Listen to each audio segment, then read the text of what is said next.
Kamal Hadden injured.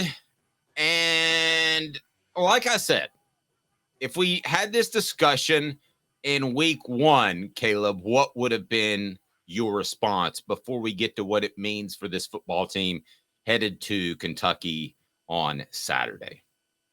Week 1, and guys, I'm the first to admit I was wrong on this, but if I found out he was out week 1, my first question would have been, why was he even in the 2 deep depth chart? Honestly, I mean, I would have thought he would have fallen below with Warren Burrell back and Gabe Jeudy-Lally having transferred and Danico Slaughter emerging. I would have been like, why is Kamal Hadden even in the depth chart? I even predicted, remember, Dave? I predicted Jordan Matthews, the freshman, would become a starter halfway through the year. I wonder what's happened to him, by the way, but go ahead.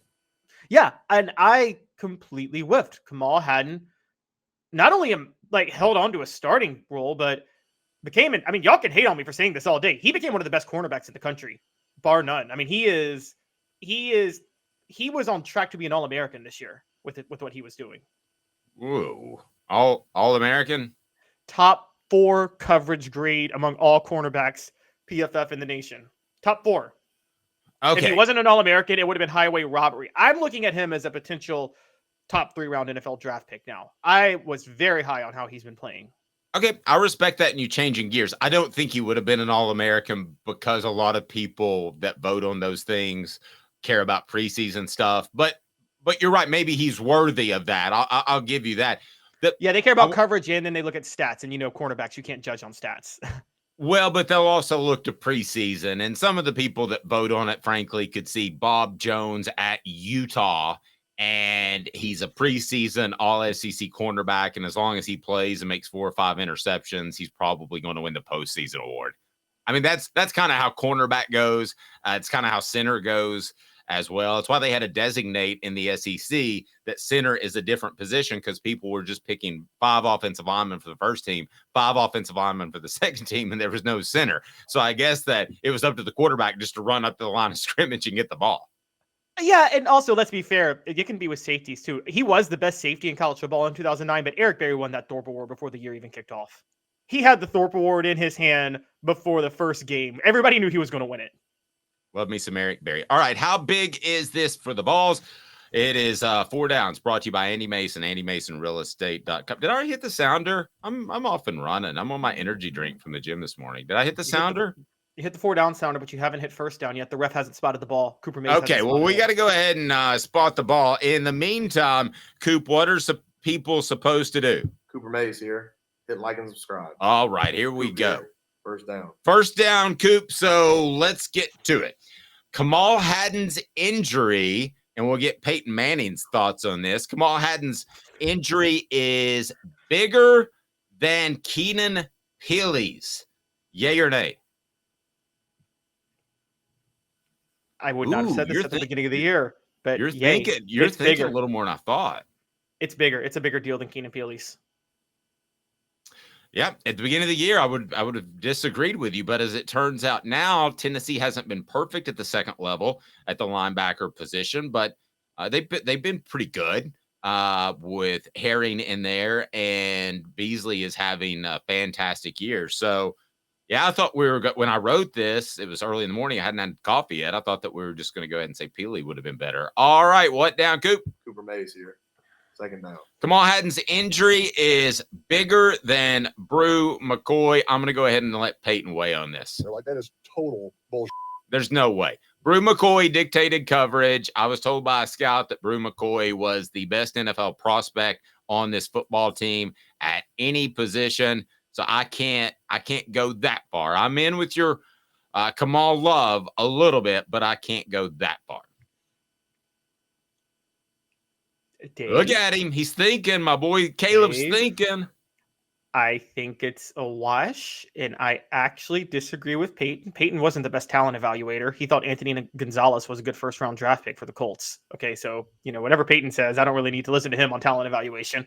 Total bullshit.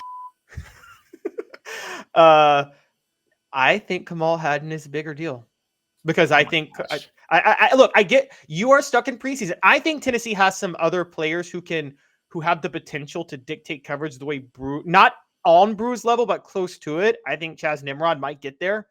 before the year's out, and I think Squirrel White is such a rare talent at receiver. There's nobody that comes close to Kamal Hadden in the secondary. I don't care what people say about Danico Slaughter in practice. He hasn't sniffed Kamal Hadden's jockstrap in terms of how they've both played this year. Okay. Cody helps me out with Brew. You're absolutely right, Cody. You're both wrong. And I have Taylor's wisdom in my head right now. I have Taylor Swift's wisdom in my head. So no. It is Brew. It is Brew. But I think Kamal Hadden is a much more significant loss on a scale of 1 to 10. To me, Brew, because I don't think you're going to see anybody else dictate coverage like he would. I don't think that guy's on the roster right now, to be real honest with you. But I think that he, because of what he brought to the Vols, also in downfield blocking, which sounds weird for a receiver, but they run about 89 screens a game. So that's a factor. I'm going to go Brew, and with all due respect, I don't think it's that close, but Hadden's closer than I would have ever dreamed at the beginning of the year. All right. Tennessee center Cooper Mays here. Third down. All right. It's third down, by the way. Andy Mason Real Estate at realestate.com. Best prices, best service in the biz. AndyMasonRealEstate.com. He's there for you, and he will get in touch with you if you go to AndyMasonRealEstate.com. So third down. Kamal Hadden's injury will have a bigger impact than Cooper Mays' injury had. now you can play Peyton Manning. Yeah, no, Well, Cooper that is Mays is injured. total bullshit.